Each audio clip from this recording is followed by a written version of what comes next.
Donc, il y avait une demande pour mettre en dessous d'un de ces logos du texte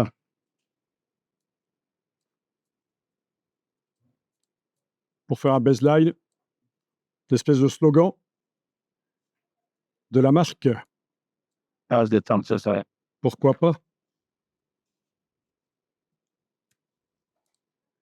Donc, faire un logo directement dans Illustrator, c'est possible, mais il faut être extrêmement doué. Même les plus grands graphistes ne le font pas. Comment est-ce qu'on fait un logo? D'abord, on rencontre le client, on va voir sur place l'entreprise, les outils utilisés. Rentrer chez soi, on écrit des mots qui nous passent par la tête par rapport à ce qu'on a vu. Peut-être qu'un des outils utilisés va pouvoir être la base du logo. Donc, il y aura du storytelling dans le logo. Quand je parle d'outils, ça peut être informatique ou un outil tangible. Il y aura du storytelling, c'est-à-dire un bon logo, c'est un logo où il y a une histoire dedans. Donc, on va commencer par écrire des mots, puis on va faire des petits croquis dans un cahier. On va feuilleter des bouquins. Ah, je pourrais vous en amener d'ailleurs. Il faudrait que je vous amène les bouquins. Avec des logos de base, vraiment des formes de base. Ça peut donner des idées. Puis, on va, à un certain moment, une fois qu'on a fait plusieurs idées et qu'on les a développées un peu sur papier, mais vraiment crayonnées rapidement, pas au propre, on va passer dans Illustrator. Et sur base de ce qu'on a fait sur le papier, on va vraiment, comme un cochon, pas proprement, superposer les formes, jouer avec des formes superposées, faire des logos. On va aller plus loin que ce qu'on a fait sur papier. Une fois qu'on a décidé du logo final, on le met au propre. On appelle ça la mise au propre, c'est-à-dire qu'on fait un vrai logo construit correctement, vectoriellement, quelque chose d'exploitable. Mais vraiment, on utilise Illustrator au départ comme un outil, comme si c'était des papiers découpés.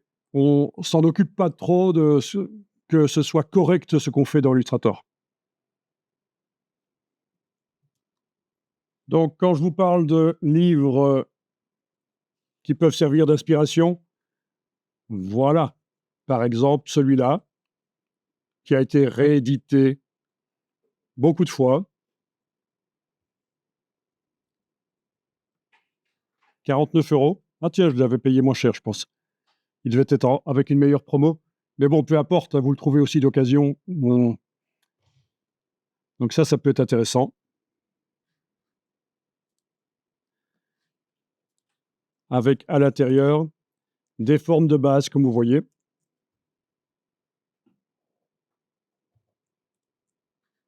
Des choses qui fonctionnent. Des explications.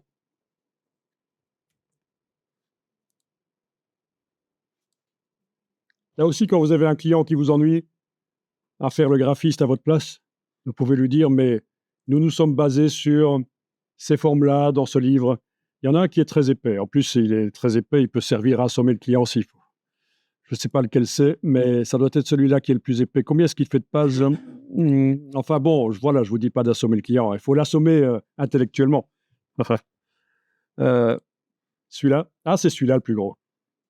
Et pourtant, c'est le moins cher des deux. Voilà.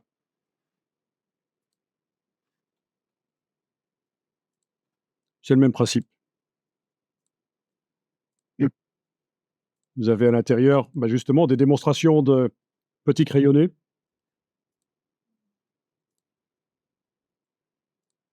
Et puis des exemples, comme l'autre, en crayonné. Donc voilà 2 maîtres à chat en matière de logo. Il y en a d'autres, comme vous voyez, ils proposent d'acheter d'autres choses. Mais bon. On a acheté les plus beaux. Oui, oui, oui, tout à fait. Mais même si tu es un bon designer, mais même pas, hein, à notre époque, on peut faire du print on demand et tu peux, n'importe qui sur YouTube ou ailleurs s'improvise quelque part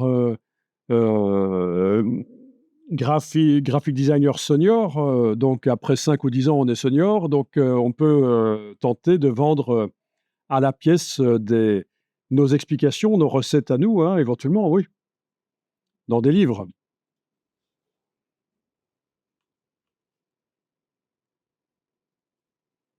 Bon, que dire de plus?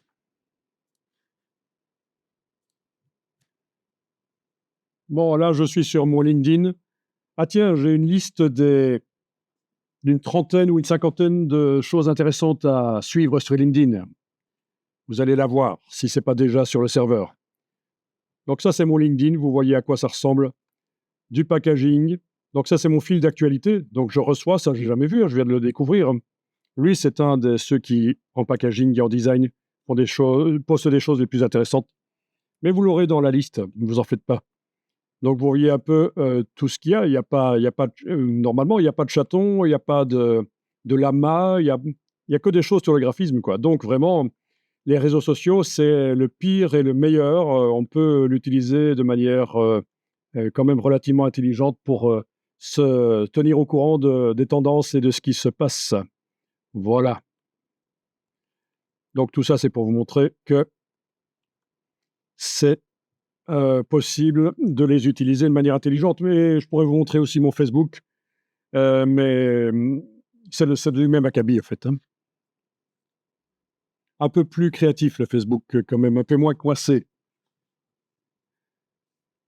Peut-être même trop peu coincé, ça pourrait choquer certains, parce qu'il y a des groupes qui postent des choses faites par intelligence artificielle et qui sont un peu avant-gardistes. Voilà. Des images un peu surprenantes. OK, donc ici, voyons un peu. Ici, je vais tenter d'aller sur le learning. Voilà. Le learning de LinkedIn. Ça donne des formations de base intéressantes, mais pour aller très loin dans une matière très pointue, ce n'est pas l'idéal. Ça survole un peu quand même le sujet. Il y a plein de plateformes payantes ou gratuites où vous avez des choses intéressantes. Bon, c'est disponible en plein de langues. C'est réglable, allemand, français, anglais, etc. Ici, je vais aller voir une vidéo de Aaron Drappling. Donc, c'est une vidéo que je trouve très intéressante, qui montre justement le processus de création d'un logo. Donc, vous allez voir que dans la vidéo, parce que je vais vous la montrer, dans la vidéo, donc vous n'y aurez pas accès, sauf si vous avez un LinkedIn professionnel, c'est payant. Donc, c'est une trentaine d'euros mensuels et ça vous donne accès non seulement à plein de fonctionnalités LinkedIn pour réseauter, mais en plus toutes les formations LinkedIn. Donc, à voir si c'est intéressant ou pas. Mais franchement, sur YouTube, il y a plein de choses gratuites intéressantes. Et autre chose que YouTube aussi. Hein. Donc, mais voilà, il va vous montrer en 15 minutes la conception d'un logo et je trouve ça assez intéressant. Donc, il va démarrer d'un logo pour une entreprise fictive. Pour la démonstration, il va prendre une entreprise fictive de béton. Voilà. Et puis, vous allez voir les processus.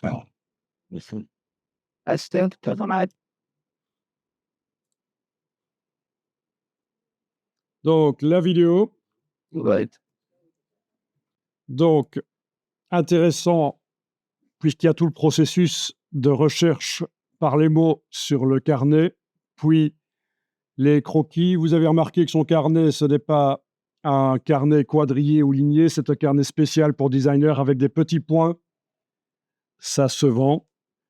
Puis, il passe dans Illustrator, mais il l'utilise pour superposer les choses vite fait. Et surtout, vous avez remarqué qu'il duplique régulièrement. Il ne travaille pas sur le même, il risque de perdre ce qu'il a fait s'il fait quelque chose de moins bien, donc il duplique régulièrement et il travaille sur la copie. Voilà.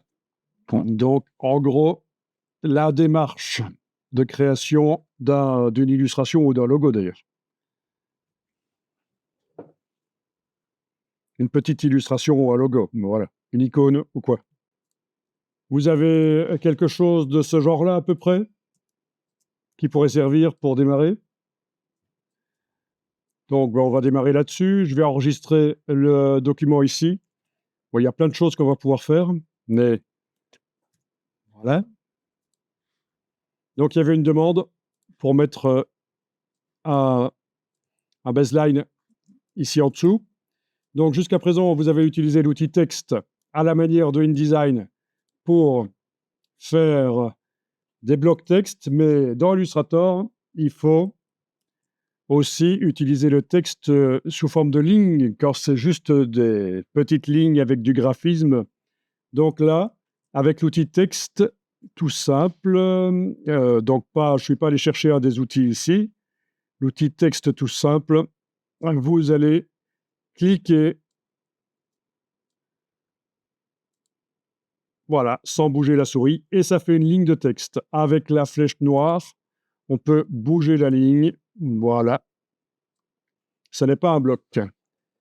Avec l'outil texte, vous allez sélectionner et vous allez taper éventuellement la marque, et puis après on pourra mettre le baseline. Mettez ce que vous voulez. Voilà. La fameuse marque Jagout, fabricant de pipettes.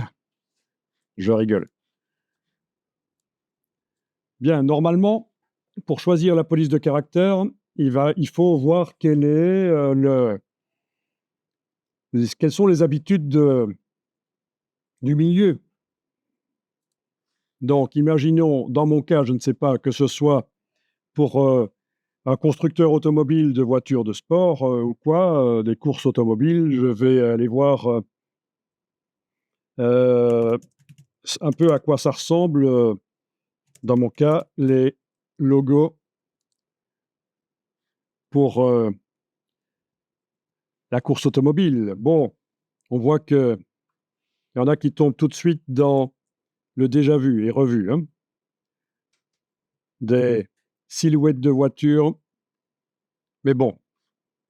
Donc, visiblement, on a quand même du texte qui est penché pour la vitesse, systématiquement. Est-ce que c'est du texte qui était en italique au départ ou est-ce qu'il a été penché? Je pense qu'il a plutôt été penché par la suite.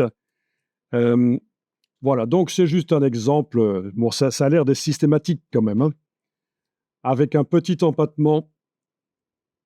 Donc, on est entre la police empattement et la police bâton, visiblement, la plupart du temps.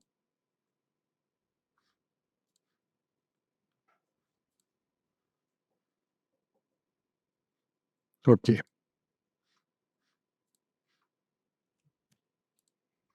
Vous pouvez prendre ce que vous voulez comme sujet. Je montre juste qu'avant de choisir une police, j'irai quand même voir ce qu'il existe et puis j'irai voir ce que j'ai dans ma typothèque déjà installée. J'irai voir sur fonts.adobe.com, j'irai voir sur Google Fonts pour trouver une police qui convient. Mais bon, ici, voilà, vous avez la logique. Donc ici, je vais juste agrandir le texte et je vais le faire. Oui, on pourrait le faire avec l'outil texte enclenché, sélectionner le texte et aller jouer sur la taille du caractère ici. C'est une solution. On a également la palette caractère. Donc vous avez la palette caractère dans menu fenêtre à différents endroits en fait, hein. Fenêtre texte caractère, donc elle est déjà présente quelque part là, elle était cachée par les autres. Donc CTRL T, c'est le raccourci, commande T, voilà. Et autre solution bien sûr pour modifier la taille de la police, l'outil de transformation manuelle avec la touche Shift pendant que je prends une poignée du coin. Voilà.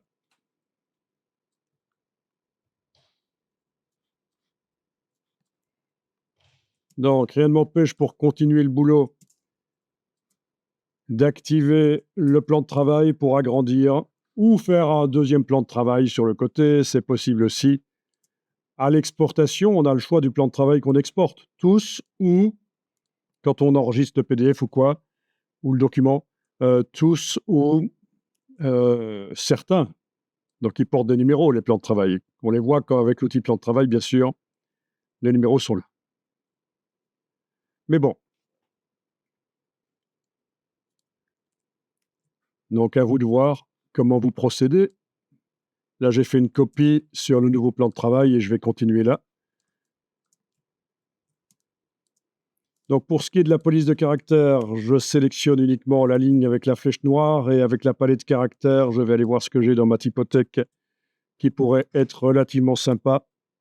On ne va pas y passer énormément de temps. Parce qu'on ne fait que commencer, en fait.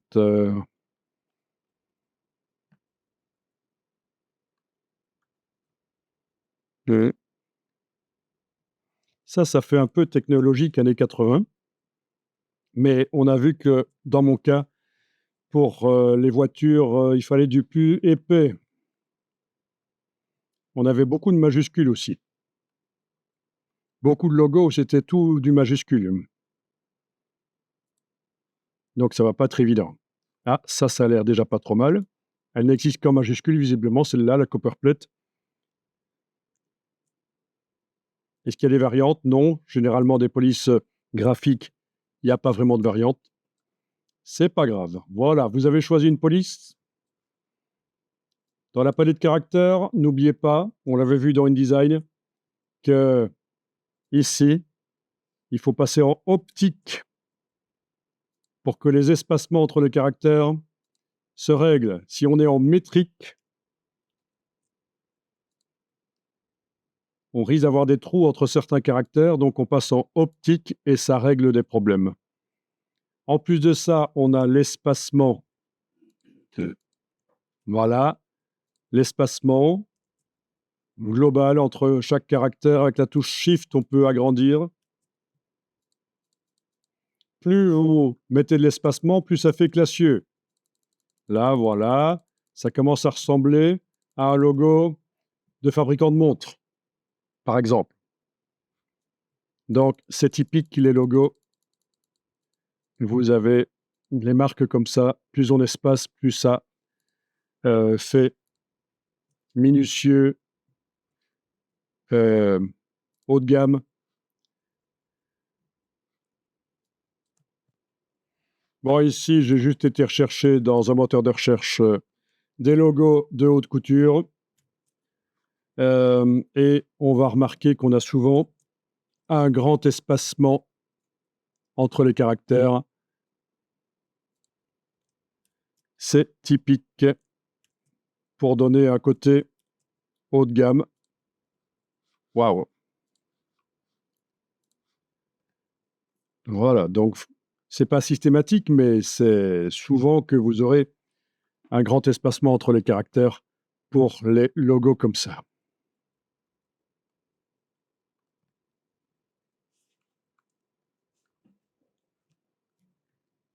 Ici, j'ai tapé magasin de mode dans la rue et je vais tomber sur des vitrines avec forcément les espacements assez importants, vraiment plus chez certains que chez d'autres. Ah ben voilà. Voilà. Hermès, avec le logo ici, avec un grand espacement. L'ancienne écriture, là. Voilà. Qu'est-ce qu'elle venait faire là, celle-là? On a de tout. Ah, ils ont fait un peu l'inverse. Ah, oui, on peut aussi faire un logo tassé, c'est tout à fait possible. Ok, je ne vais pas tomber là-dessus.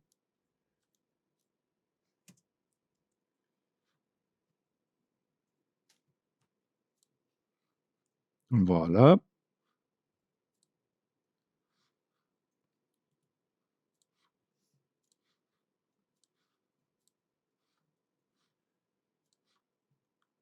Mais donc, ce n'est pas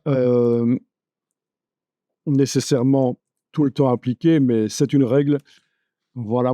Et Peut-être que ça donne une sensation de haut de gamme et donc ça coûte et donc vous allez passer à côté d'une certaine clientèle du coup.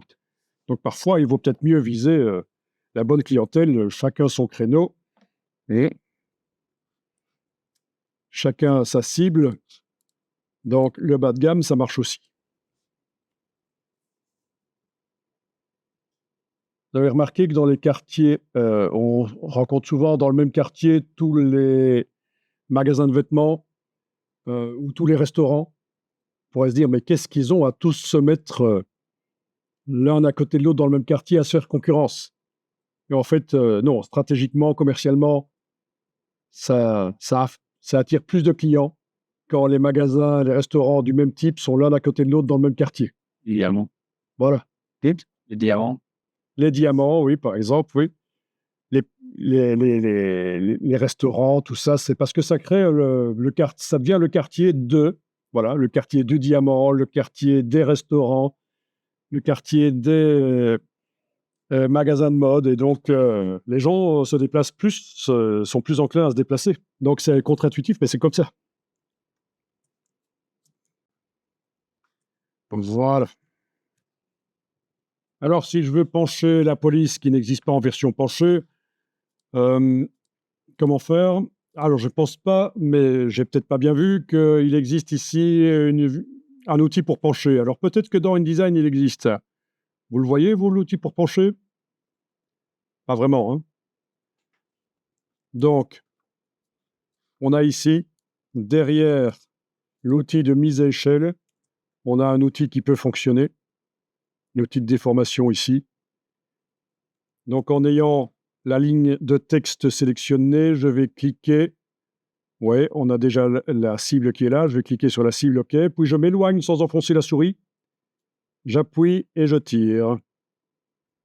Donc, si je vais dans tous les sens, ça foire. Il faut que j'enfonce la touche Shift pour forcer sur un axe. Voilà. Honnêtement, c'est pas souvent qu'on doit faire ça. Mais voilà, vous avez vu l'outil pour pencher. Est-ce que le texte reste modifiable, sélectionnable? Ben oui, apparemment. Oui. Voilà.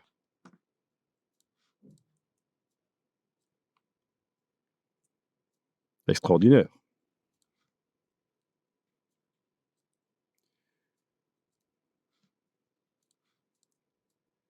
Donc, je ne vous oblige pas à faire ça, mais voilà. Alors, quand vous déplacez avec la flèche noire, est-ce que vous sentez que ça cale? Vous ne pouvez pas le placer exactement où vous voulez, comme moi, là? C'est un peu foireux. D'où est-ce que ça vient? Alors, on va voir dans le menu affichage. Je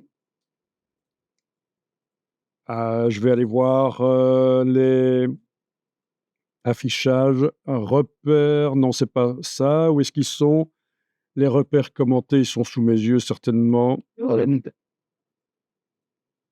Et les repères commentés, parce que c'est pas le magnétisme du point, je pense pas. Je vais quand même désactiver le magnétisme du point, mais je vais toujours avoir ces problèmes ici. Ah, quoique, non, dans ce cas-ci, ça marche. OK. C'était le magnétisme du point. Affichage magnétisme du point.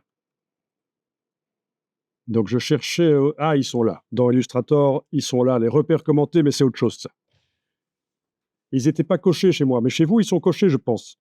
Quand vous bougez, vous devez certainement voir des lignes qui apparaissent, roses, vertes, des indications. Ça, c'est les repères commentés qui vous ennuient aussi. Donc moi, à votre place, pour pouvoir placer exactement où je veux, je désactiverai dans le menu affichage les repères commentés. Et je désactiverai aussi dans le menu affichage le magnétisme du point. Et à ce moment-là, vous devriez sentir que vous êtes tout à fait libre de le placer comme vous voulez. C'est souple, c'est sans à-coups. Voilà.